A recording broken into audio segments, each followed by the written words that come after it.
I'm probably going to do some videos coming up on spraying.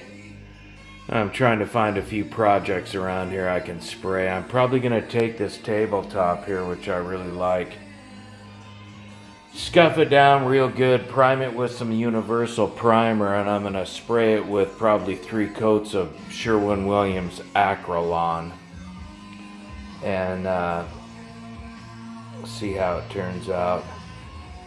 At any rate, this is my favorite spray rig. This is a Binks HVLP. This is not a piece of junk. This is the stuff right here. And the reason that I like this, along with this DeVilbiss 2-quart pot, you can see it's pretty well used, but believe me, this is very clean equipment. I keep my equipment spotless, although it gets used. And I've got a lot of different fluid, or I've got several different fluid tips and needles for this gun. This gun here, old school DeVilbiss JGA, fantastic gun. I like these pressure fluid feed guns because they allow you to articulate. And I've got some SATA guns, I've got some automotive guns, and some suction feed guns, cup guns, and they just can't compare to this. This has way more control.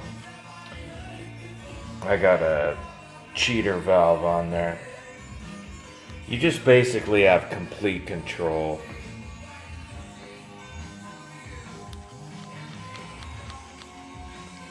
But it allows you to articulate. I can spray upside down, I can spray sideways. I'm always going to get a consistency. It's always going to be consistent. The fluid pressure is regulated here. Now this is an HVLP, and it produces very little overspray. The downfalls of it are the material has to be reduced to a consistency that it's going to properly atomize. They're not like these guns, the old school guns. But I'm going to get into a little bit more videos on spraying, because I think it would interest people more. Buckets and rollers don't seem to interest people too much. But I got extensive knowledge on this stuff that I would be willing to share. And man, I love this song.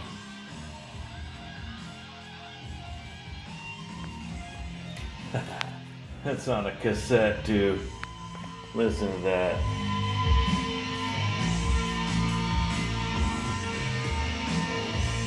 But anyway, the pressure feed, in my opinion, is just the best. I mean, you got the best control. You can control your fluid. You can control your air. And I got a lot of experience with spray equipment. I've been doing this for 30 years. I've sprayed air-assisted, airless, which I consider probably the greatest system out. At work, we've got a Binks air-assisted, airless, and I'll have to do a video on that. Expensive piece of equipment, but unbelievable. The way it atomizes material, the limited overspray, transfer efficiency. In some of my upcoming videos, we'll talk about transfer efficiency for anybody that's interested.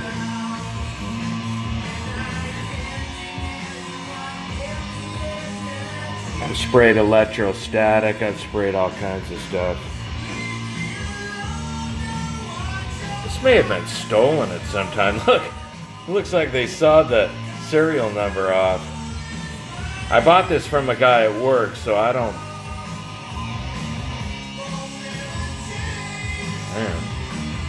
It's kind of like trying to saw the serial numbers off a gun. That never works, because believe me, man, they stamp those things down in there deep. But at any rate, I'm going to get into